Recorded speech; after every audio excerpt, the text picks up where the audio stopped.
বাবা দাদু ফোন দিয়েছে। দেখ কি বলে। হ্যালো দাদু। হ্যাঁ, আমি আর আব্বা হচ্ছে একটা অফিসে আসছি মিটিং এ। না না, তুমি পরে রাতে ফোন দিও, এখন তো আর দরকার নেই, আব্বা অনেক ব্যস্ত আছে, একটা অফিসে আসছি আমি। এমার্জেন্সি? বাবা দেখো তো এমার্জেন্সি কথা। আব্বা এই যে, দাদু। হ্যাঁ আম্মা বলো। বুঝছি তো, এইসব বিষয় তো আমার ফোন তো আম্মু, বুঝতে পারলাম না। এখন বিদেশে যাবো, একটা মিটিং এ আছি, কত কাজ কাম বাকি। আচ্ছা আচ্ছা আচ্ছা, এসব বিষয়ে তোমার বৌমাকে তো ফোন দিতে পারো। এলে তো থাক।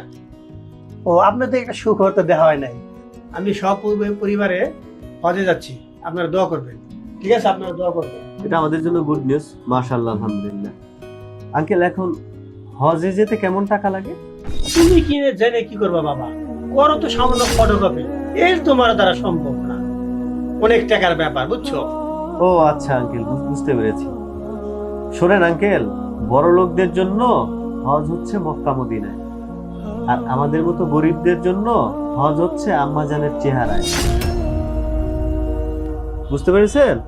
হ্যাঁ বুঝছি বুঝছি। এই চল তো। তো মা বাবার চেহারার নজরের দিকে যদি রহমতের নজরে একবার তাকান, একটা কবুল হজ করলে যেই সওয়াব, ওই সওয়াব আমল নামাই দিবে কে?